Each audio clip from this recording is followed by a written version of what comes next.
100 জনের 58 জন ইসলামপন্থী মানুষ এই দেশে অলরেডি এখন তৈরি হয়ে গেছে। 1 মাস 8 দিনের যে অবস্থা দেখতে পাচ্ছি, আমার তো মনে হচ্ছে এই অবস্থা যদি চলতে থাকে 58 না 70 ভাগ হতে আর বেশি দিন দেরি হবে না ইনশাআল্লাহ। 53টা বছর বাবা চালিয়েছিল, চাচা চালিয়েছে, স্বামী চালিয়েছে, বউ চালিয়েছে, ভাবিও চালিয়েছে। শুধুমাত্র কোরআন দিয়ে দেশ চললে কেমন দেখা যায় এটা বাকি আছে। এটা এবার দেখার সময় এসেছে। এটা দেখতে চান না যে এটা দিয়ে বাংলাদেশ চলুক? কারা কারা চান দেখেন? লিল্লাহি তাকবীর।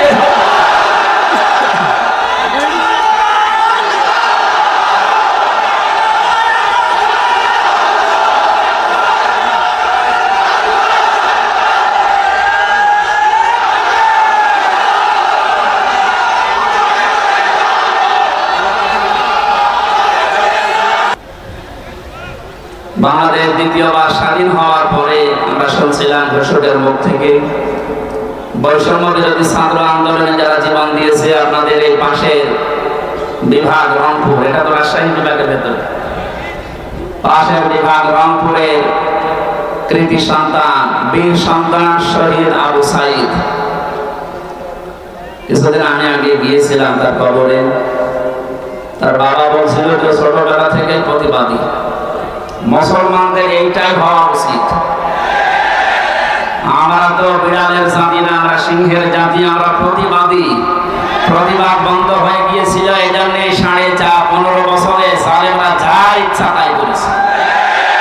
প্রতিবাদ আমাদের অব্যাহত থাকবে। শহীদ আবু সাইদ মীর মুগ্ধর মতো কেউ যেন আর কিয়ামতের আগে বাংলার চেয়ারে কোন জালেম বসতে না পারে ইনশাআল্লাহ। এত আরামের জিনিস ছেড়ে দেওয়ার পরে অনেকের মাথা খারাপ হয়ে গেছে, আমরা দেখতে পাচ্ছি। এক লোক ঊর্ধ্বশ্বাসে দৌড়াচ্ছিল, ছেলের সাথে দেখা রাস্তায় ডাক দিয়ে বলছে, আব্বা তুমি কোথায় যাও? বড় বড় ভাই চুপ কর। ভাই মানে বাড়িতে যে বলছে, আম্মা আমি আর দুনিয়ায় বাঁচবো না। কেন? আব্বা আমাকে রাস্তায় মানুষের সামনে ভাই বলে ডাক দিয়েছে। মহিলা বলছে, কি এত বড় ক্ষমতা তোর বাবার? ও বাড়িতে আসো। বাড়িতে আসার পরে জিজ্ঞাসা করছে, ওগো তুমি নাকি রাস্তায় লোকের সামনে ছেলেকে ভাই বলে ফেলেছো?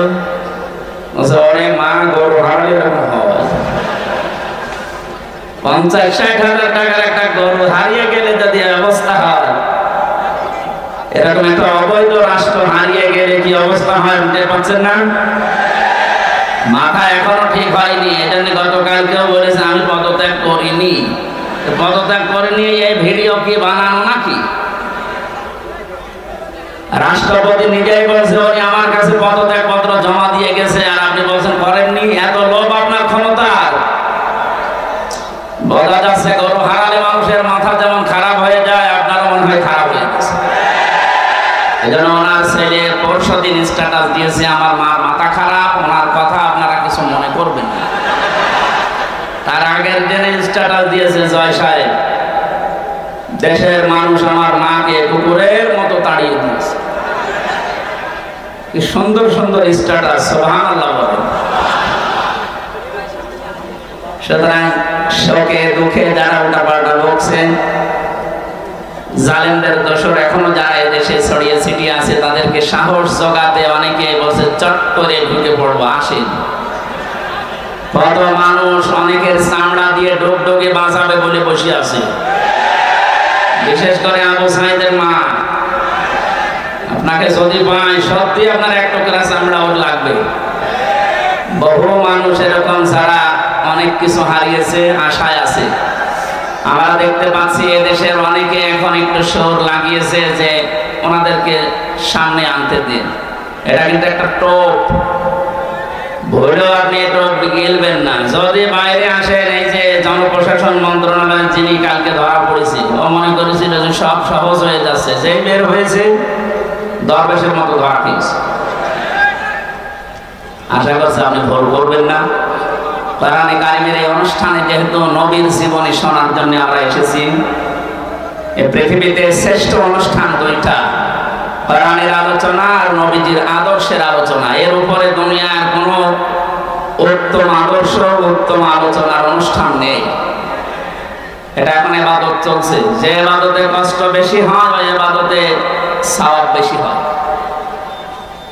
এই জন্য যেহেতু দুইটা অবস্থা, নিচে ভেজা উপরে বৃষ্টি পড়ছে, কঠিন অবস্থায় যারা আসলাম বলেন আলহামদুলিল্লাহ।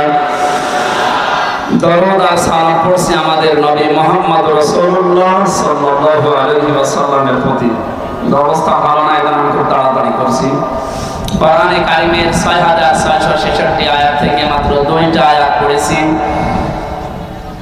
সূরা কাসাসের ৫ নম্বর আয়াত, সূরা আহজাবের ২১ নম্বর আয়াত। আমরা ২টা আয়াত থেকে, বিশেষ করে যেহেতু এটা সিরাতুন নবী সাল্লাল্লাহু আলাইহি ওয়াসাল্লাম মাহফিল, সেই হিসাবে সূরা আহজাবের ২১ নম্বর আয়াতটা বেছে নিচ্ছি। সূরা কাসাসের যে সুসংবাদটা, এটা আপনাদেরকে শোনাতে চাই। আল্লাহ পাক বলেন, নুরিদু আন নামুন্না আলাল্লাযীনা ইসতাযিফু ফিল আরদি ওয়া নাজআলাহুম আইম্মাতাও ওয়া নাজআলাহুমুল ওয়ারিসিন। এই পৃথিবীর ময়দানে ফেরাউন চেয়েছিল যতগুলো দল আছে কাউকে কিছু বলবো না, শুধুমাত্র মুসা আলাইহিস সালামের যে অনুসারী যে দল, এই দলকে আমি ধ্বংস করে দেব। হাজার হাজার বছর আগে ফেরাউন বুঝতে পেরেছিল এদেশে যেহেতু দল বিদলে বহু মানুষ বিভক্ত হয়ে আছে, কোন দলের দ্বারা তার ক্ষতি হওয়ার সম্ভাবনা নেই। একটা দলের দ্বারা তার ক্ষতি হওয়া, তার রাজত্ব, তার চেয়ার চলে যাওয়ার সম্ভাবনা আছে, সেটা মুসা নবীর দল। এখানে বড় টার্গেট ছিল এই দলটাকে। হাজার হাজার বছর পর ২০০৯ সাল থেকে ২৪ সাল পর্যন্ত পৃথিবীতে লেডি ফেরাউন যারা এসেছে, তার ভেতরে অন্যতম আমরা অনেককে পেয়েছি। তারাও বুঝে ফেলেছে এদেশে হাজারো দল আছে, কারো দ্বারা চেয়ারের ক্ষতি হওয়ার সম্ভাবনা নেই।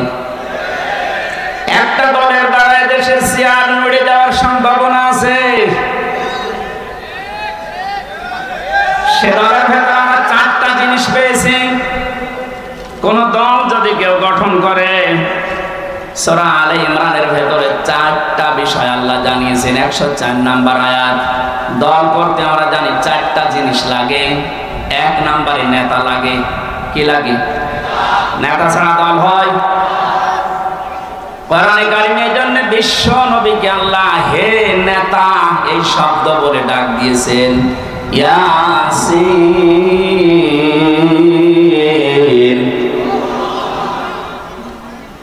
রাসূল মুফাসসিরিন আব্দুল্লাহ ইবনে আব্বাস রাদিয়াল্লাহু তাআলা আনহু তাফসীরে কাবীরের ভেতরে বর্ণনা পেয়েছি আমি। ইয়া মানে হে, সিন মানে সাজ্জেদ। সিন শব্দের তিনি 5টা ব্যাখ্যা দিয়েছেন। রাসূল মুফাসসিরিন নবীজির আপন চাচাতো ভাই আব্দুল্লাহ ইবনে আব্বাস তিনি বলেন, সিন মানে সাজ্জেদুল আলামিন, সিন মানে সাজ্জেদুল বাশার, সিন মানে সাজ্জেদুল কাওনাইন, সিন মানে সাজ্জেদুল আম্বিয়া, সিন মানে সাজ্জেদুল মুরসালিন। আলামিন দিলেন কেন? শুধুমাত্র এই জগতে না, যত জগৎ আল্লাহ বানিয়েছে, যত গ্রহ উপগ্রহ আছে, যেখানে আপনি বাস করেন না কেন, আপনাকে মুহাম্মদ রাসূলুল্লাহকে নেতা মানা লাগবে। যে নেতা এই শব্দটা শুনলে অনেকে রাজনীতি মনে করে।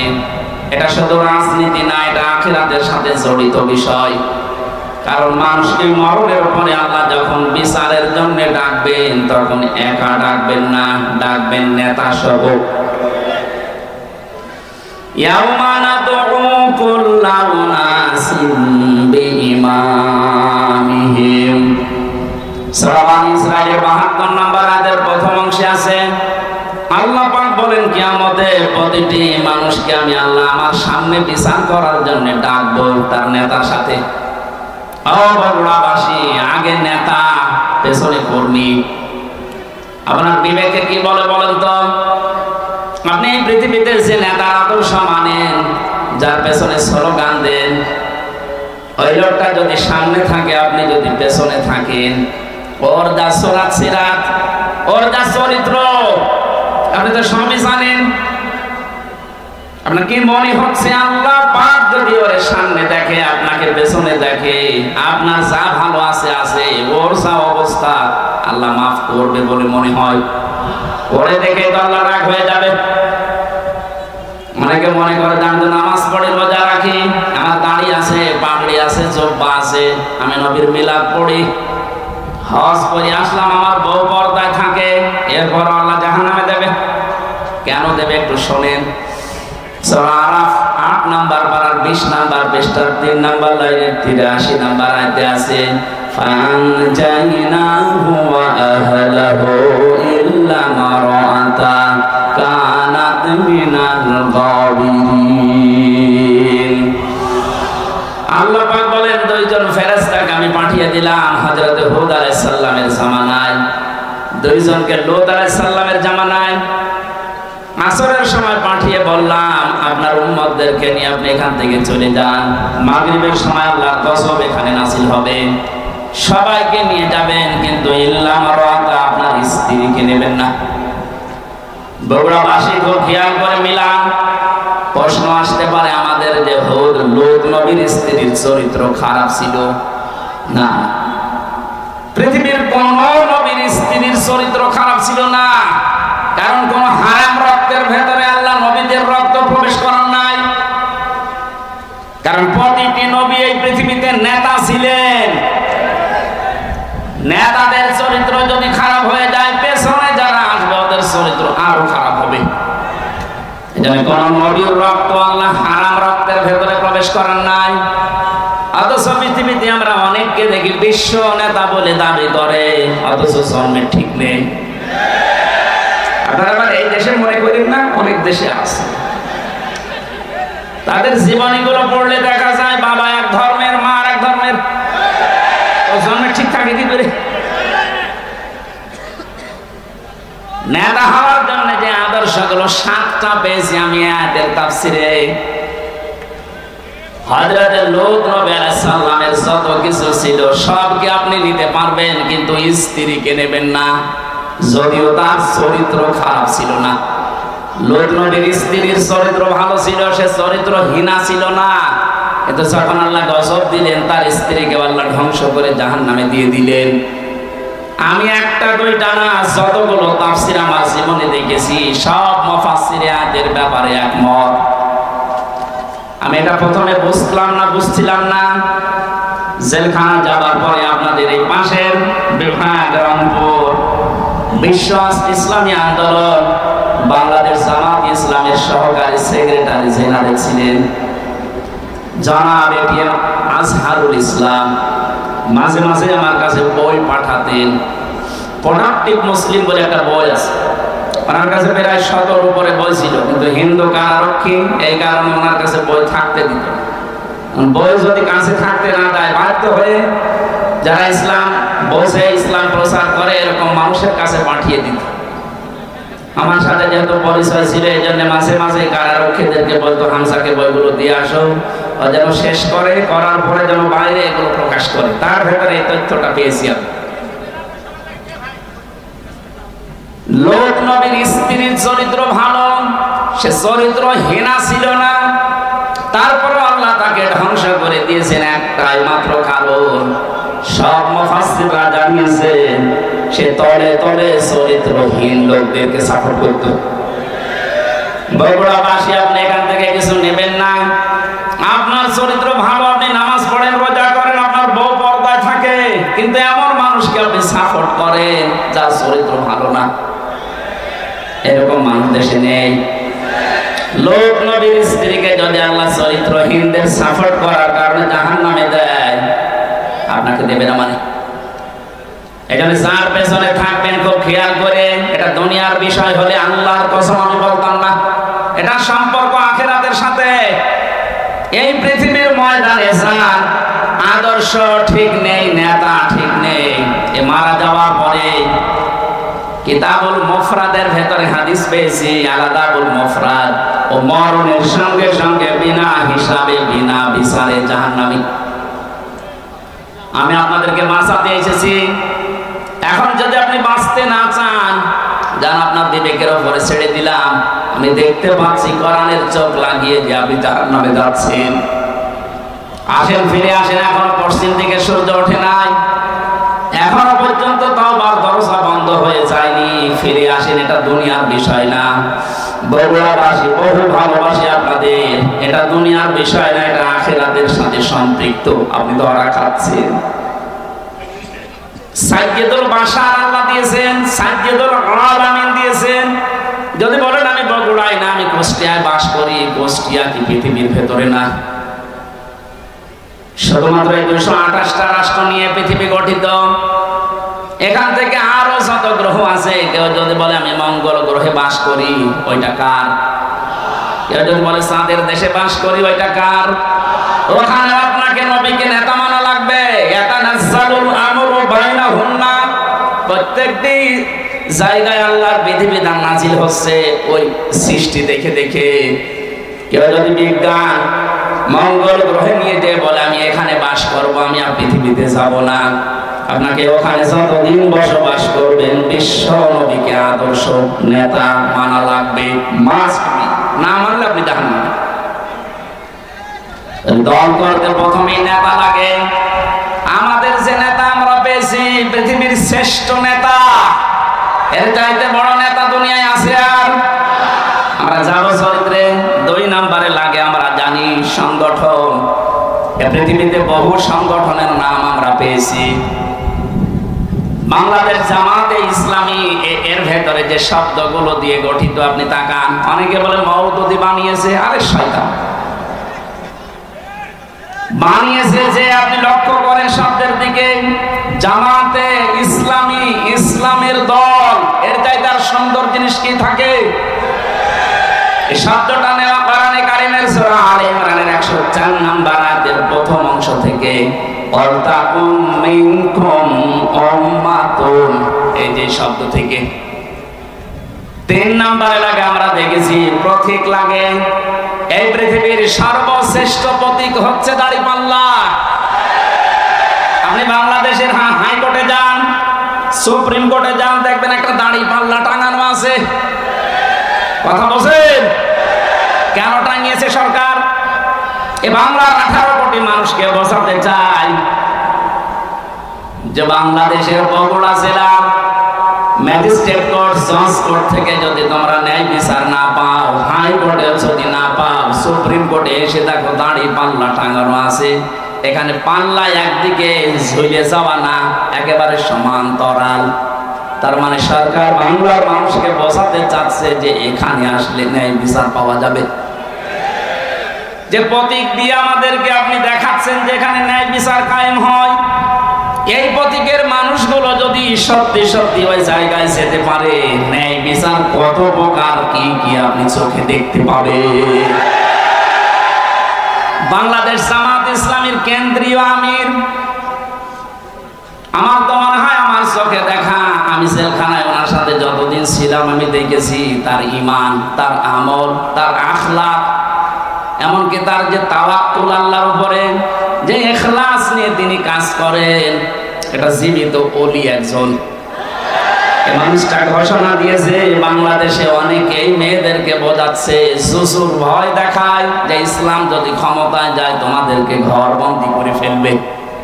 মানে ঘোষণা দিয়েছে ইসলাম যদি সত্যি বাংলার ক্ষমতায় যায়, মেয়েরা এমন কথা বলতে বাধ্য হবে যে কিয়ামত পর্যন্ত ইসলাম বাংলাদেশে থাক। আপনি একটু দিয়ে দেখেন না কেন? প্রতীক যখন টাঙানো দেখে বলছেন যে না এটা ন্যায় বিচারের প্রতীক, এ প্রতীক যদি সামনে আসে আপনি হাতের কাজ করবেন তো? বলেন, এটা তো রাজনীতি। হ্যাঁ, এটা যদি রাজনীতি মনে করেন, এটাই রাজনীতি। এর বাইরে রাজনীতি করা জায়েজ নেই। কারণ এর বাইরে আপনি দাড়ি পাল্লার বাইরে যত রাজনীতি 53 বছরে দেখলেন না, দাড়ি পাল্লার বাইরে আমরা যা দেখলাম, দেখতে বেশি অধিকাংশ গুলো দুর্নীতিতে ভরা। গত কয়েকদিন আগে বাংলার এক নাস্তিক অধ্যাপক আনিসুর রহমান আল্লাহকে বিশ্বাস করে না, কিন্তু এই দেশের দাড়িপাল্লাওয়ালা মানুষগুলোকে দেখে সে ঘোষণা দিয়েছে 5টা বছর যদি এদের হাতে এদেশের ক্ষমতা তুলে দেওয়া যায়, দেশ থেকে দুর্নীতি ছাঁটিয়ে বিদায় করবে। নাস্তিক হয়ে বসলো, আর আপনি এখন উল্টা পাল্টা ধারণা করেন। 4 নাম্বারের আগে আমরা দেখেছি শুধু অফিস একটা লাগে। আমাদের যে অফিস আছে এই পৃথিবীতে, আমাদের অফিসের নাম হচ্ছে মসজিদ। আমাদের অফিসের নাম কি? দুঃখজনক হলো সত্য, 5 তারিখ আগস্টের পর থেকে আজকের এই 15 তারিখ, 1 মাস কয়েকদিনের ভেতরে বগুড়া না হলেও বাংলার বহু জেলাতে আমরা দেখতে পাচ্ছি অনেকে এখন মসজিদে আল্লাহর কোরআনের কথা, তাফসীরের কথা বলতে নিষেধ করছে। 15.5 বছরে এত বড় বড় জালেমরা পর্যন্ত সাহস পায়নি যে মসজিদে আল্লাহর কথা বলা যাবে না, কিন্তু এই 1 মাসে 8-9 দিন আমরা দেখতে পেলাম। খুব দুঃখ লাগছে এদের আচরণ দেখে। কারা এরা আমরা জানি না। কোরআনে কারীম আপনাদের সম্পর্কে জানিয়েছে, ওমান আযলামু মিম্মান মানাআ মাসাজিদাল্লাহি আইয়ুযকারা ফীহা ইসমুহু ওয়া সামা ফী খারাবিহা ইলা আখির আয়াত। সূরা বাকারা 1 নাম্বার 12 নাম্বার পৃষ্ঠা 4 নাম্বার লাইনের 114 নাম্বার আয়াতের প্রথম অংশে আছে। তাফসীরে ফি জিলালিল কোরআনে মুফাসসির সাইয়্যিদ কুতুব রাহমাতুল্লাহ আলাইহি ব্যাখ্যা করতে গিয়ে লিখেছেন, আল্লাহ তাআলা বলেন, এই পৃথিবীতে বড় জালেম যদি দেখতে চাও, আমি আল্লাহর দৃষ্টিতে সবচাইতে বড় জালেম ওই লোকটা যে লোকটা আল্লাহর ঘর মসজিদে তার কথা, তার আলোচনা, তার কোরআনের কথা বলতে নিষেধ করে বাধা দেয়। এখানে বড় জালেম আমরা দেখতে পাচ্ছি বিদায় নিয়েছে। কিন্তু এখন যারা আছেন এই জুলুমের নিজেকে জড়িয়ে আপনি বড় জালেমের খাতায় যাবেন না। আল্লাহর ঘর মসজিদ এই দেশে পৃথিবীতে আল্লাহর বান্দা যারা দাবি করে তাদের জন্য এটা অফিস। কথা বলেন, দল করলে যেমন অফিসে যাওয়া লাগে, আমরা এমন দল করি যে 5 বার আমাদের আল্লাহর অফিসে যাওয়াই লাগে, না গেলে আপনি আর ও দলে থাকতে পারবেন না। সুতরাং আমরা যেটা বোঝাতে চাচ্ছি, নেতা এই শব্দটা শুধু দুনিয়ার সাথে যদি আপনি মনে করেন যে দুনিয়ার বিষয় নেতৃত্ব না, এটা আখিরাতের সাথে সম্পৃক্ত। আল্লাহ নিজে ডাক দিয়েছেন নবীকে, হে নেতা। এই শব্দ দুনিয়ার কাউকে আল্লাহ দেন না। সুতরাং আল্লাহর ঘোষণা দেওয়া নেতা দুনিয়ায় কয়জন বলেন? তাকে বাদ দিয়ে যদি অন্য কাউকে আপনি নেতা মানেন, আপনি লিখে নিতে পারেন আপনি জাহান্নামী। সেই মহান নেতার আদর্শ শোনার জন্য সিরাতুন নবী দিয়েছেন। এই কিছুক্ষণ আগে দেখলাম মিলাদুন নবী পালন করার জন্য অনেকে মিছিল নিয়ে যাচ্ছে। আমি মিলাদুন নবীর বিরুদ্ধে না, কিন্তু শুধু মিলাদ নিয়ে কেউ যদি আনন্দে থাকেন, নবীর সিরাত আর আদর্শ আপনার কাছে যদি মুখ্য না হয়, আপনিও নবীর চাচা আবু তালেব আর আবু লাহাবের মতো জাহান্নামে যাবেন। নবীর চাচা আবু তালেব, আবু লাহাব বিশ্ব নবীকে ভালোবেসেছে কম না। তারা নবীর মিলাদে খুশি ছিল। মিলাদ মানে জন্ম, মিলাদ মানে কি? এত বেশি খুশি হয়েছে আবু লাহাব, নিজের 2 আঙ্গুল দিয়ে যে মহিলা এসেছিল সুয়াইবিয়া, তাকে আযাদ করে দিয়েছে। যা আবু তালেবের জীবনী পড়েন, নিজের সন্তান আলীকে কাছে রাখতো না, ভাতিজা মুহাম্মদ রাসূলুল্লাহকে বুকে নিয়ে ঘুমাতো। এত বেশি ভালোবাসা দিয়েছিল এই 2 চাচা খালি নবীর জন্মে। কিন্তু নবীজি যখন বললেন, ইয়া আম্মি আবি তালিব, লা ইলাহা ইল্লাল্লাহ হাজ্জুল লাকা ইনদাল্লাহি ইয়াউমাল কিয়ামাহ, রাওয়াহুল বুখারী। ও চাচা, শুধু আমার কানের কাছে মুখটা নিয়ে আসতে গিয়ে বলেন, লা ইলাহা ইল্লাল্লাহ মুহাম্মাদুর রাসূলুল্লাহ বলার দরকার নেই, ওটা আমি নিজে জানি। আপনি শুধু আল্লাহর একাত্মবাদের ঘোষণাটা দিয়ে যান, জোরেও বলবেন না, আমার কানের কাছে মুখ নিয়ে একটু আমাকে শোনান, আমি সাক্ষী থাকি কিয়ামতের দিন আপনাকে আমি আল্লাহর কাছে ঝগড়া করে জান্নাতে দিয়ে দেব। পাশে দাঁড়িয়েছিল আবু সেহেল আর আবু লাহাব। আবু সুফিয়ান ডাক দিয়ে বলে, নেতা পড়বা? এতদিন বাপ-দাদার ধর্ম অনুসরণ করলে এখন ভাতিজারে নতুন ধর্ম অনুসরণ করে গ্রহণ করে কলঙ্কিত হবা। মানুষ তোমাকে কাপুরুষ বলবে, ভীরু বলবে, বদনাম হবে তোমার। আবু তালেব ওই দিন বলেছিল, মুহাম্মদ ভাতিজা আমার, আমি তোমাকে ভালোবাসি, তোমার জন্মের পর থেকে আমি খুশি, কিন্তু তোমার এই আদর্শটা আমি মানতে পারলাম না, তুমি আমাকে মাফ করে দিও। মাফ করার মালিক কি নবীজি না আল্লাহ? আরো জোরে বলেন। আমি সংক্ষেপ করছি এই কারণে দুইজন চাচার জীবনী আমি পুরা পড়েছি। নবীর জন্মে এত খুশি যারা ছিল, দেখলেন নাকি বললাম, কিন্তু দুইজনই জাহান্নামী। দুইজনে কি বলেন বলেন? একজনের পায়ের নিচে শুধু একটু ফিতা লাগিয়ে দেবে জাহান্নামের, মাথার মগজ পর্যন্ত টকবক করে ফুটতেই থাকবে। আর আবু লাহাব জাহান্নামী, এটা আল্লাহ কোরআনে কারিমে সূরা লাহাব তার নামে নাযিল করে জানিয়েছেন, সায়াসলা নারান যাতা লাহাব। বলেন নাউযুবিল্লাহ। বগুড়াবাসী সিস্টেম অপর পৃষ্ঠায় দেখুন, আরো দুইজন চাচার নাম আমরা জানি, একজন হযরতে আমির হামজা আর একজন হযরতে আব্বাস রাদিয়াল্লাহু তাআলা আনহুমা।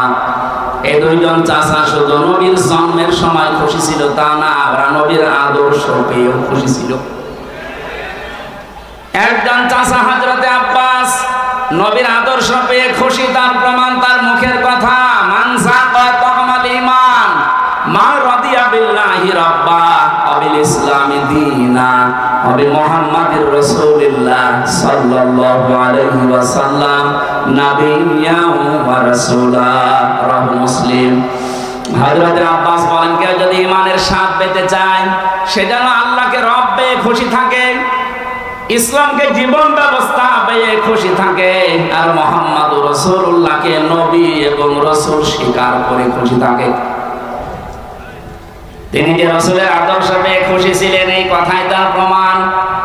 আরেকজনের দিকে তাকান, হযরতে হামজা রাদিয়াল্লাহু তাআলা আনহু। নবীদের আদর্শ মানতে গিয়ে নিজের শরীরকে উহুদের ময়দানে 70 টুকরা করেছেন, নবীর আদর্শ ছেড়ে দেননি। তার জীবনী পড়তে গিয়ে পেয়েছি, হযরতে হামজাকে ওরা এত টুকরা করেছিল, লজ্জাস্থান পর্যন্ত কেটে বাঁধিয়ে দিয়েছে। শেষ পর্যন্ত বিভিন্ন জায়গায় পাহাড়ে লতা পাতা দিয়ে নবীজি তার লাশটা যখন ঢাকলেন, মাথা থেকে পা পর্যন্ত তার নিজের পাগড়ি দিয়ে ঢেকে দিলেন, পাহাড়ের লতা পাতা দিয়ে পায়ের শেষ অংশে ঢেকে দিলেন। ডাক দিয়ে বললেন, রব্বুল আলামিন, আমার এই চাচা হামজার উপরে আমি এ পর্যন্ত খুশি আছি। হে আমার মালিক, তোমাকে বলছে তুমি আমার চাচা হামজার উপরে খুশি হয়ে যাও। বগুড়াবাসী আগে দুইজন চাচাও তো আদর করেছে, মহব্বত দেখিয়েছে, ভালোবেসেছে, কিন্তু জন্মে কথা বলেন না কেন? ওই দুইজন চাচার শুধু মহব্বত ছিল, ভালোবাসা ছিল, আদর ছিল, জন্মে মিলাদে, কিন্তু আদর্শ মানতে তারা নারাজ। এই দুইজন চাচা জন্মেও খুশি, আদর্শ পেয়ে খুশি, তাদের জন্য নবীজির বক্তব্য দেখে, হে আমার মালিক, আমার চাচা হামজার উপরে আমি এ পর্যন্ত খুশি আছি, তোমাকে বলছি তুমি আমার মালিক হিসাবে আমার চাচার উপরে খুশি হয়ে যাও। নবীজি যদি কথা বলে কারো পক্ষে, আল্লাহ খুশি না হয়ে পারবে? বুঝতে পারলাম চারজনের জীবনী পড়ে দুইজনে শুধু মিলাদ নিয়ে খুশি, জাহান্নামী। দুইজনে মিলাদেও খুশি, সিরাতেও খুশি, এজন্য দুইজনে জান্নাতি। আশা করছি আমার কথার অর্থ বুঝেছেন। এবার আসেন, কেন বিশ্ব নবী মুহাম্মদুর রাসূলুল্লাহকে এই পৃথিবীর ময়দানে আদর্শ হিসাবে মেনে নেওয়া লাগবে? আমি 27টা কারণ পেয়েছি কোরআন আর সিরাতের কিতাবে। একটা একটা করে যে কয়টা বলা যায় দেখি। রব্বুল আলামিন বলেন, লাকাদ কানা লাকুম ফি রাসূলিল্লাহি উসওয়াতুন হাসানাহ ইলা আখির আয়াত। অবশ্যই আমি তোমাদের জন্য মহত্তম আদর্শ লুকিয়ে রেখেছি আমার রাসূলের জীবনে। আমার এখানে দুইটা প্রশ্ন। আল্লাহ পাক বিশ্বনবী মুহাম্মদ রাসূলুল্লাহর নাম জানতেন না? কথা বলেন না কেন? ওনার নাম যে মুহাম্মদ, এই শব্দটা আল্লাহ জানতেন না? ফি রাসূলিল্লাহ দিলেন কেন? আমাদের আদর্শ মানা রাখবে মুহাম্মদ ইবনে আব্দুল্লাহকে না রাসূলুল্লাহকে। এবার আমার প্রশ্ন, উনি রাসূল হয়েছিলেন কি জন্মেই? বলেন। যিনি উনি পৃথিবীর সর্বপ্রথম নবী, শেষ নবী, এ কথা আমরাও মানি, কিন্তু ঘোষণা দেওয়া হিসাবে উনি কিন্তু 40 বছর নবুয়ত পেয়ে ঘোষণা হয়েছে। পুরা আরব জাহানে 40 বছরের আগ পর্যন্ত কেউ নাকি নবী বলতো না, বলতো মুহাম্মদ ইবনে আব্দুল্লাহ। বলেন। উনি রাসূলুল্লাহ হয়েছেন, নবী হয়েছেন কত বছর বয়সে? আরো জোরে। এর আগে পুরা আরব জাহানে ওনাকে নাম দিয়েছিল মুহাম্মদ ইবনে আব্দুল্লাহ আস-সাদিক আল-আমিন। আজ বাংলাদেশ সহ বিশ্বের বহু জায়গায় আমরা দেখতে পাচ্ছি অনেকে বলছে আমরা নবীওয়ালা কাজ করি। এই কথাটা প্রতারণা। আপনি করছেন নবীওয়ালা কাজ না, আপনি করছেন মুহাম্মদ ইবনে আব্দুল্লাহর কাজ। কারণ মুহাম্মদ ইবনে আব্দুল্লাহ 17 বছর বয়সে হিলফুল ফুজুল শান্তির সংঘ গঠন করার মাধ্যমে ভালো ভালো কাজের আঞ্জাম দিয়েছিলেন। কথা বলেন না কেন? তিনি মানুষকে ভালো কথা শোনাতেন, ভালো কথা বলতেন, মানুষের বিপদে এগিয়ে যেতেন। এই কাজগুলো করেননি? সিরাজ ইবনে হিশাম দেখেন এই কাজগুলো তিনি করেছিলেন। কি বুঝলেন এখানে? আপনিও যে কাজগুলো করেন এগুলো কিন্তু মুহাম্মদ ইবনে আব্দুল্লাহর কাজ। আর রাসূলুল্লাহর কাজ কি? তিনি যেই দিন রাসূল হচ্ছেন তার মানে 40 বছর বয়সে, ওই দিনই জিবরাইল তাকে বলেছিল ইকরা। তিনি বলেছিলেন মা আমি পারি, আমি পড়তে পারি না। 3 বার বলার পর যখন বললেন আমি পড়বো না, পড়তে পারি না, এত ধরে চাপ দিয়েছিলেন। 4th বার তিনি বললেন ইকরা বিসমি রাব্বিকাল্লাযী খালাক। নবীজি জিবরাইলের সঙ্গে সঙ্গে 5টা আয়াত পড়েছিলেন। প্রশ্ন আসতে পারে প্রথম 3 বার পড়লেন না কেন? জবাব হচ্ছে 3 বারই জিবরাইল শুধু ইকরা পড়েছিলেন, যে পড়ো পড়ো। নবীজি প্রশ্ন করলেন ভাই জিবরাইল আমি পড়বো কি? বারবার যে আমাকে পড়তে বলেন, আমি কি পড়বো? যখনই বলেছে বিসমি রাব্বিকা, রবের নামে পড়ো, তখন আমি আর থামি নাই, আরম্ভ করেছি। কিয়ামত পর্যন্ত আমার উম্মত যারা আসবে তাদেরকে শিক্ষা দিয়ে গেলাম, পড়াশোনা যদি করতে হয় রবের নামে পড়া লাগবে। এই 15.5 বছরে অনেক পড়া পরিবর্তন হয়েছে না হয়নি? ঢাকা বিশ্ববিদ্যালয় থেকে ইকরা বিসমি রাব্বিকাল্লাযী খালাক এই মনোগ্রাম বাদ দিয়েছে। কবি নজরুল ইসলাম কলেজ থেকে ইসলাম বাদ দিয়েছে। ইসলামী বিশ্ববিদ্যালয় কুষ্টিয়া রব্বি জিদনি ইলমা এইটাও বাদ দিয়েছে। যত জায়গায় যত কিছু বাদ হয়েছে 15.5 বছরে নবীর উম্মতেরা এখন যেহেতু দায়িত্ব পাচ্ছে, আহ্বান জানাবো ওইগুলো সব যেন ফিরিয়ে নিয়ে আসা হয়। কারণ রব ছাড়া আমরা পড়তে চাই না। রবের নাম বাদ দিয়ে যে পড়া হয় ওটা পড়া না। এই কথা বুঝতেছে?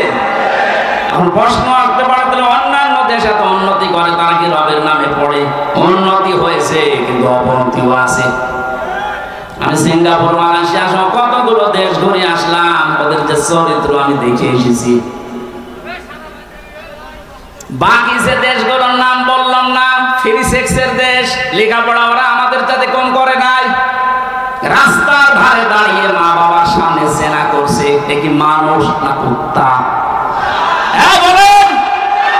রবের নামে যদি আপনি পড়াতে পারতেন, এখানে মা বাবা আর বড় ভাই যারা আছেন দায়িত্বে, আমি আপনাকে গ্যারান্টি দিচ্ছি 3টা বছর আপনি কোরআনের শিক্ষা সেখানে দেওয়া হয়, এই তালিমুল কোরআন অথবা যে ক্যাডেট মাদ্রাসা যায় বলেন, এখান থেকে 3টা বছর পড়িয়ে নেন। বাকি ওকে ডাক্তার বানাবেন, ইঞ্জিনিয়ার বানাবেন। যারা শাহাবুদ্দিন সাহেব ওনার ছেলেকে বানিয়েছে ইঞ্জিনিয়ার, আর একটা ইবনে সিনা, এইরকম আপনি তুলে দেন, কোনো অসুবিধা নেই। 3টা বছর কোরআনের শিক্ষা দিয়ে দেন, 2টা গ্যারান্টি আপনাকে আমি দিলাম, জীবনে এই ছেলে কোনোদিন নেশা করবে না। যদি শয়তানের ধাক্কায় পড়ে কোনোদিন করেও ফিরে আসবে, কারণ ওই নূর আছে ভেতরে। 2 নম্বরে জীবনেও কোনোদিন আপনাকে বৃদ্ধাশ্রমে দেবে না। আশা করছি আপনি কাজে লাগাবেন। নবী মুহাম্মদ রাসূলুল্লাহ বললেন, জিবরাইল পড়তে বললে কি পড়বো? সেই বলেছে রবের নাম আমি পড়া আরম্ভ করেছেন। আজকে আমাদের এই দেশে শুরু হবে এই সিরাতুন নবীর আসল, যে আমরা রব ছাড়া অন্যের নামে পড়তে চাই না। অনেকে বাবার নামে পড়া আরম্ভ করেছিল। কিসের বাবা? আমরা পড়তে চাই কার নামে বলেন? ফিরে আসলেন ওখান থেকে, ডাক দিয়ে বললেন, জাম্মিলুনি জাম্মিলুনি ইয়া খাদিজা, আমি ভয় পেয়েছি, আমাকে জড়িয়ে দাও কম্বল দিয়ে। হযরতে খাদিজা বলেছিলেন, স্বামী আল্লাহি কাল্লা, দুইবার কসম দিলেন, আল্লাহি আল্লাহর কসম, কাল্লা কখনো না, লা ইউখজিকাল্লাহু আবাদান। এতটুকু শব্দের ভেতরে খাদিজা তিনবার আল্লাহর নাম বলেছেন, অথচ তিনি তখন মুসলমান হননি। একটা অমুসলিম কসম দেওয়ার সময় একটা বাক্যে তিনবার আল্লাহর নামের ঘোষণা দেয়, আর দেশে হাজারো মুসলমান আমরা দেখি কসম দেওয়ার সময় কসম দিয়েছে বাবার নামে। তাও জীবিত বাবা হলে হয় কবে মরে গেছে সে বাবার নামে। এখান থেকে একটা মাসলা বের হয়, কসম দেওয়ার জন্য আল্লাহ বাদে কারো নামে কসম দেওয়া জায়েজ নেই, হারাম। সুতরাং আল্লাহ বাদে কারো নামে আর কসম দেবেন বলেন? বিশ্বনবী এসে 5টা কথা শুনলেন খাদিজার কাছে। প্রথম নাম্বারে বলেছিলেন, স্বামী আমার ভয় পাবেন না, আল্লাহ কখনো আপনাকে অপমান অপদস্থ ভয় দেখাতে পারে না, কারণ আপনি আত্মীয়তার সম্পর্ক ঠিক রাখেন। ও বাংলার মুসলমানেরা, যারা রক্তের সম্পর্কগুলো ঠিক রাখে, আত্মীয়তার সম্পর্কগুলো জুড়ে রাখে, তাদেরকে আল্লাহ পাক নির্ভয় করে দেয়। পৃথিবীর কেউ তাদেরকে ভয় দেখাতে পারে না। আর আমরা দেখি এগুলো যারা ঠিক রাখে না, তাদের মনের ভেতরে হাজারো অজানা ভয়। জেলে যাওয়ার আগে একবার মাহফিল থেকে আসার সময় এক পুলিশ গাড়ি থামিয়ে আমার বলছে, হুজুর বুকে ফু দিয়ে দেন। কেন? দায়িত্ব পালন করতে গিয়ে দেখি হঠাৎ তার গাছের ভেতরে কি যেন নড়ে উঠল। আমি ভয় পেয়েছি। তুই তো ভয় পাবি, কারণ মানুষকে ঠেকায় আর মানুষের অধিকার নষ্ট করে, হক নষ্ট করে, উল্টা পাল্টা টাকা দাঁড়ায় করে। যারা মানুষের অধিকার নষ্ট করে না, হক নষ্ট করে না, রক্তের সম্পর্ক ঠিক রাখে, তাদের ভেতর থেকে আল্লাহ অজানা ভয়গুলো দূর করে দেয়। মেয়েরা যারা এসেছেন, সম্মানিত মা বোনেরা, হাদিস বলছে, কোন মেয়ে লোক যদি চায় যে আমার স্বামী বেশি দিন বেশি থাক, আমার স্বামীর হায়াত বেড়ে যাক, তার সম্পদ বেড়ে যাক, তার সম্মান বেড়ে যাক, সে যেন স্বামীকে বারবার তাকিদ দেয়, স্বামী তুমি যা করো করো, কিন্তু সম্পর্কগুলো ঠিক রাখো। তোমার মায়ের সাথে, বাবার সাথে, বোনের সাথে, ভাইয়ের সাথে, ফুফুর সাথে, চাচার সাথে, আমারগুলো যদি নাও করো, অন্তত এইগুলোর সম্পর্ক ঠিক রাখো। কিন্তু 100টার 98টা পরিবারে আজ বাংলাদেশে বোর কারণে আমরা এই রক্তের সম্পর্কগুলো ঠিক রাখতে পারি না। কারা কারা পারছেন না হাত তোলেন তো। একজন আমার মনে হয় ওয়াজ করা ঠিক হইল না। ঠিক আছে, বাকিগুলো আমরা তো অন্তত ভালো আছি, আমাদের পরিবারের সমস্যা নেই, আলহামদুলিল্লাহ। বগুড়া মা বোনেরা আমাদেরকে ধন্যবাদ। এই একটা লোক একটু সমস্যা আছে, পরে বের করে দেব না। আমি শুধু হাসির জন্য বলি না, আমি কিন্তু বাস্তব বলছি। হাজারো পরিবারে আজ স্ত্রীর কারণে নিজের মা বাবার সাথে আমরা সম্পর্ক নষ্ট করে ফেলি। আমার বোনের সাথে সম্পর্ক আমার রক্তের, কিসের বলেন? এখন যে জল্লাদ আছে কেন্দ্রীয় কারাগারে, এর নাম হচ্ছে ইলিয়াস। এই লোকটা ফাঁসি হয়েছে বউ মারার কারণে, বউ হত্যা করেছে, এই কারণে ফাঁসি, এখনো যাবজ্জীবনে আছে। এখন 22 বছর জেল খাটা লাগবে, এখন ফাঁসি দেয় মানুষকে। ও একদিন এসে বলছিল, হামজা ভাই আমার জীবনের এই কাহিনী। 17 বছর ছিল সৌদি আরবে, বিয়ে করার পর 35 না 36 বছর বয়সে বিয়ে করেছে। কয়েক বছর যেতেই বোর সাথে আর মার সাথে কোনো মিল নেই। আমি আমার বোনকে কিছু দিলেই বউ মন খারাপ করে, মাকে কিছু দিলেই মন খারাপ করে। শেষ পর্যন্ত কি করবো, ওরে আমি একটু সতর্ক করার জন্য একটা থাপ্পড় দিয়েছিলাম, এক থাপ্পড়েও ছাতা মরে গেছে। এখন আমার এই যে জেল, 22টা বছর জেলে থাকা লাগবে। 30 বছর জেল হয়েছিল, আমি কাজকর্ম করি এই কারণে আমার 22 বছর। তো বলেন একটা লোক ওইদিকে গেল 34-35 বছর, এদিকে 22 বছর, ওর জীবনে আর কি থাকবে বের হলে? ওকে খুব বড় অপরাধ করে গিয়েছে ছেলে। এই পারিবারিক জীবনের একটা ঠুনকো বিষয় নিয়ে এখানে সম্মানিত মা বোনেরা যারা বিভিন্ন জায়গায় বসে শুনছেন, আপনি মনে করেন নামাজ পড়া, রোজা রাখা, কালো বোরকা পরে আমি বগুড়ায় ঘুরি, আমি জান্নাত যাবো না? মানে জান্নাত আপনার কারণে আপনার এই স্বামী তার মা বাবার সাথে, তার বোনের সাথে, ভাইয়ের সাথে সম্পর্ক ঠিক রাখতে পারে না। আমি কি বেশি বলে ফেললাম? বগুড়ায় মনে হয় এখনো শুরু হয়নি, এগুলো কুষ্টিয়া চলছে। আশা করছি মা বোনেরা খাদিজার মতো আচরণ করবে, বলেন আমিন। তিনি বললেন 5টা কথা, ওখান থেকে নিয়ে গেলেন, বলেন চলেন আমার ভাই ওয়ারাকা ইবনে নাওফেল আছে, চাচাতো ভাই ওয়ারাকা ইবনে নাওফেল তাওরাতের ইনজিলের পণ্ডিত ছিলেন। তিনি নবীজির এই কথাগুলো শুনে বললেন, মুহাম্মদ সুসংবাদ, ওয়েলকাম তোমাকে, কারণ এর আগে মুসা নবী, ঈসা নবীর কাছে এই ফেরেশতা এসেছিল। ভয় পাবেন না আপনি, কিন্তু আমার আশঙ্কা হচ্ছে আমি কিতাব পড়ে যেটা দেখতে পেয়েছি, আপনাকে আল্লাহ যেটা দিলেন, আপনি এখন নবী রাসূল। এই নবী রাসূল যারাই হয়েছিল, মুসা নবী, হযরতে ঈসা নবী, তারা রাসূল ছিলেন, কিতাব পেয়েছিলেন, জিবরাইল এসেছিল। এইজন্য এলাকার মানুষেরা তাকে এলাকায় থাকতে দেয়নি, হত্যা করার জন্য চেষ্টা চালিয়েছে। আপনার কপালে এটাই আসবে, জাতির লোকেরা আপনাকে শেষ পর্যন্ত দেশ থেকে তাড়িয়ে দেবে। আমি যদি ওই সময় বেঁচে থাকি, আমি তোমাকে সাহায্য করব। বগুড়াবাসী যারা বলেন নবীওয়ালা কাজ করি, নবী তো নবী 40 বছর হওয়ার পরে কাজ শুরু করেছিলেন। কাজ শুরু করার পরে তার প্রথম ঘোষণা যে আপনি দেশে থাকতে পারবেন না।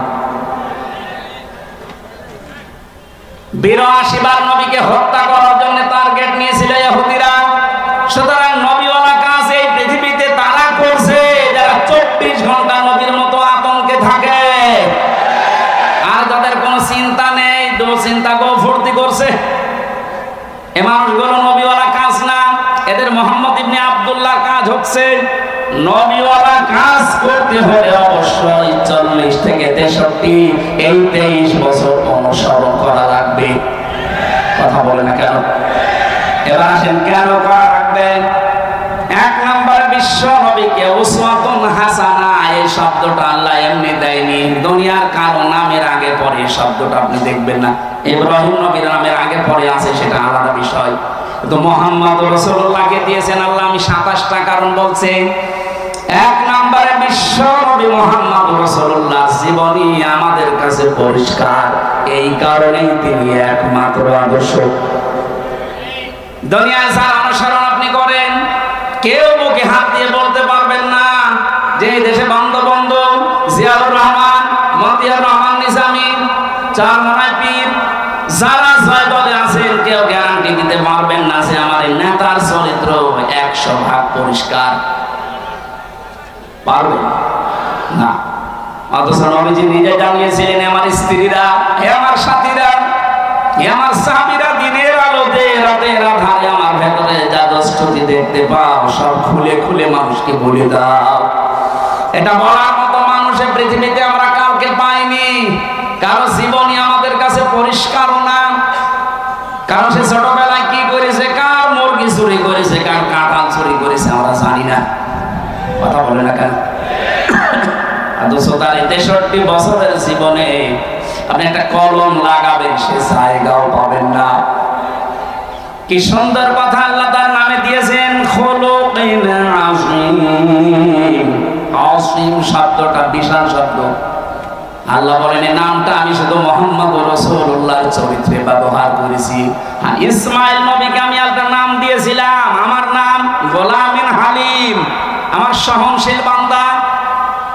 ইসহাক নবীকে আমি একটা নাম দিয়েছিলাম গোলামিন আলিম, আমার জ্ঞানী বান্দা। মুহাম্মদ রাসূলুল্লাহকে যে নাম দিয়েছি এটা খুলুকিন আযীম, আমার মহান চরিত্রের বান্দা। কিয়ামত পর্যন্ত মানুষ কুল কিনারা পাবে না এর আদর্শ অনুসরণ করে। জোরে বলেন আল্লাহু আকবার। আমি যে কথাটা এ পর্যন্ত নিয়ে আসতে চাই, দুনিয়ায় কারো জীবনী আমাদের কাছে যেহেতু পরিষ্কার না, পরিচ্ছন্ন না, এই জন্য একমাত্র আদর্শ আমরা কাউকে মানি না। আমরা মানি মাত্র মুহাম্মাদুর রাসূলুল্লাহ সাল্লাল্লাহু আলাইহি ওয়াসাল্লামকে। দ্বিতীয় নম্বরে আমি পেয়েছি বিশ্বনবীর একমাত্র আদর্শ হওয়ার কারণে পৃথিবীর যত সম্পদ আল্লাহ দিয়েছেন, তিনি ছিলেন শ্রেষ্ঠ সম্পদ। কি ছিলেন? সূরা ইউনূসের 58 নম্বর আয়াতে আল্লাহ তাআলা ঘোষণা দিয়েছেন, এই পৃথিবীতে যত নিয়ামত আমি তোমাদের জন্য দিয়েছি, সর্বোত্তম সর্বশ্রেষ্ঠ সম্পদের নাম হচ্ছে মুহাম্মাদুর রাসূলুল্লাহ। ফাবিযালিকা ফালিয়াফরাহু হুয়া খায়রুম মিম্মা ইয়াজমাউন। সুতরাং তোমরা যদি আনন্দ করতে চাও কারো আদর্শ পেয়ে, মুহাম্মাদুর রাসূলুল্লাহর আদর্শ পেয়ে আনন্দ করো। দুনিয়ার শ্রেষ্ঠ সম্পদ এটা। জোরে বলেন আল্লাহু আকবার। 3 নম্বরে বেশি, তিনি গোটা পৃথিবীর জন্য ছিলেন রহমত। যেখানে গিয়েছেন সেই জায়গা রহমতে ভরে গেছে। ওমা আরসালনাকা ইল্লা রাহমাতাল লিল আলামিন। আর-রাহিকুল মাকতুবের ভেতরে এর ব্যাখ্যা পড়তে গিয়ে আমি পেয়েছি, খাদিজাতুল কুবরা হযরত হালিমাতুস সাদিয়া বলেন, আমি যেখান থেকে কোলে নিয়েছি ওই জায়গা থেকে 6টা বছর আমি তাকে লালন পালন করেছি। কোনদিন অভাব কারে বলে আমি চোখে দেখি নাই। ধরে বলেন সুবহানাল্লাহ। 4 নম্বরে তিনি আমাদের আদর্শ। এটাই আমার আসল পয়েন্ট। এই পৃথিবীতে একজন মানুষকে শুধু অনুসরণ করলে, অনুকরণ করলে জীবনের গুনাহ মাফ হয়ে যায়। তিনি মুহাম্মাদুর। পৃথিবীর কোন মানুষকে অনুসরণ করলে জীবনের গুনাহ মাফ হয় আমি কোরআনে পাইনি। শুধু একটা মানুষ, কুল ইন কুনতুম তুহিব্বুনাল্লাহা ফাত্তাবিউনি ইউহিব্বুকুমুল্লাহ ওয়া ইয়াগফির লাকুম যুনুবাকুম আল্লাহু গফুরুর রহিম। 5 নম্বরে পেয়েছি তিনি আমাদের জন্য আলো বা লাইট। আলো লাইট নিয়ে মানুষ যেমন চলতে ফিরতে সহজ হয়, বিশ্ব নবীর আদর্শ কার কাছে থাকলে তার জীবন চলা আমার আল্লাহ সহজ করে দেয়। ক্বাদ জাআকুম মিনাল্লাহি নূরুন ওয়া কিতাবুম মুবিন। বলেন আল্লাহু আকবার। 6 নম্বরে পেয়েছি তিনি শুধুমাত্র আমাদের নেতা না, আদর্শ না, তিনি রাসূলদের নবীদেরও নেতা ছিলেন। আল্লাহ সূরা ইয়াসিনের ভেতরে দিয়েছেন, ইন্নাকা লামিনাল মুরসালিন। জোরে বলেন আল্লাহু আকবার। 7 নম্বরে তিনি উন্নত চরিত্রের অধিকারী ছিলেন পৃথিবীতে। 8 নম্বরে তার বক্ষ ছিল উন্মুক্ত। নবীর উম্মত বলে আজ আমরা তারা দাবি করছে, অনেকের মন সংকীর্ণ। এটা একটু ভালো করে শুনুন। আল্লাহ বলেন, আলাম নাশরাহ লাকা সাদরাক।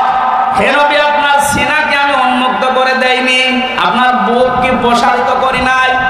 বাংলাদেশের এখন যে অবস্থা, এখন এই আয়াতটা মেনে নেওয়া আমাদের 100 ভাগ দরকার। আজ আমাদের অনেকের মন সংকীর্ণ, ন্যারো মাইন্ডের আমরা না। বুক উন্মুক্ত করা লাগবে, প্রশস্ত করা লাগবে বুককে মুহাম্মাদুর রাসূলুল্লাহর মতো। এক কথা বলেন না কেন? এত বড় বড় অপরাধীকে যদি আল্লাহর নবী মাফ করে নিজের বুকের কাছে নিতে পারেন, ডাক্তার শফিকুর রহমান দেখাচ্ছে, তার মতো অত্যাচারিত নির্যাতনের শিকার তো আপনি হননি। তার ছেলে এখনো ছেলে, তার স্ত্রী অসুস্থ, তারপরে কঠিন পরিস্থিতিতে যদি তিনি উদার হয়ে সব ক্ষমা করে দিতে পারেন। আমাদের ছোটখাটো ভাইরা অনেকে ভুল করেছিলেন 15 বছরে, অনেক মানুষ তাদেরকে উল্টা পাল্টা নামে ডাকছে। আমার বিশ্ববিদ্যালয়ের বড় ভাই, এই নাটোরের সন্তান মাওলানা আব্দুল বারী রশিদি, আপনাদের বগুড়াতে এখন থাকে। ওনার জীবন চরিত্র নিয়ে অনেকে আমার কাছে মেসেজ পাঠায় যে উনি বাতিলের সাথে হাত মিলিয়ে এই কাজ করেছিল। আরে ভাই, বাস্তবতা, স্থান, কাল, পাত্র ভেদে কাজ করা লাগে। আমাদেরকে যারা দায়িত্ব দিয়েছিল জেলখানার ভেতরে, ওরা মানুষ নামে জানোয়ার ছিল। আমরা যদি ওই আচরণ ওই সময় করতাম তো দুনিয়ায় আর বের হতে পারতাম দেশে বহু জায়গা এরকম ছিল যেখানে স্থান কাল পাত্র ভেদে বাস্তবতার নিরিখে নেশা লেগেছিল। বাড়ি ভাই যদি ভুল করেও থাকে উনি আল্লাহর কাছে জবাব দেবেন। ওনাকে বুকে টানতে আপনার এত উল্টা পাল্টা ফতোয়া আসে কোত্থেকে? উনি বিশ্ববিদ্যালয়ের সাংস্কৃতিক সম্পাদক ছিলেন, ইসলামী ছাত্র শিবিরের। ওই পর্যায়ে না গেলে ওনার এমনি চেহারা দেখে দিয়েছিল। মানুষের মনের খবর যেহেতু আল্লাহ জানে, কি উদ্দেশ্যে কি করেছিল সেটা আল্লাহ জানে। মানে একটা মোনাজাত করেছিল, ওইটা নিয়ে আপনি ফতোয়াবাজি করেন, আপনার জীবনে ভুল নেই। এই জন্য কোন মানুষের ভেতরের অবস্থা যেহেতু জানেন না, উপরে কিছু দেখে আন্দাজে ধারণা করলে আপনার কবিরা গুনাহ হবে। আমি আশা করছি আপনার মুখ হবে উন্মুক্ত। আপনি রাসূলকে সিরাত শুনতে এসে তার আদর্শ মানার জন্য বসে আছেন, আর আপনার মন এখনো পর্যন্ত ন্যারো মাইন্ডের হয়ে বসে আছে। এখন যে অবস্থা চলছে, আমরা যদি সব একটা একটা করে মাইনাস করে দেই, এই যে 14 ভাগ মানুষ এই দেশে এখনো জালেম আছে, জালেমের উত্তর শুনি। কালকে আন্তর্জাতিক রিপোর্ট পেয়েছি একটা, এদেশের 28 জন মানুষ, 100 জনের 28 জন জাতীয়তাবাদী দল বিএনপি, যেটা নাম শুনি আমরা, এনাদেরকে সাপোর্ট করছে। জালেম যারা বিদায় নিয়েছে তাদেরকে 100 জনের 14 জন এখনো এই দেশে সাপোর্টার আছে। 100 জনের 58 জন ইসলামপন্থী মানুষ এই দেশে অলরেডি এখন তৈরি হয়ে গেছে। 1 মাস 8 দিনের যে অবস্থা দেখতে পাচ্ছি, আমার তো মনে হচ্ছে এই অবস্থা যদি চলতে থাকে 58 না 70 ভাগ হতে আর বেশি দিন দেরি হবে না ইনশাআল্লাহ। 53টা বছর বাবা চালিয়েছিল, চাচা চালিয়েছে, স্বামী চালিয়েছে, বউ চালিয়েছে, ভাবিও চালিয়েছে। শুধুমাত্র কোরআন দিয়ে দেশ চললে কেমন দেখা যায় এটা বাকি আছে। এটা এবার দেখার সময় এসেছে। এটা দেখতে চান না যে এটা দিয়ে বাংলাদেশ চলুক? কারা কারা চান দেখেন? লিল্লাহি তাকবীর।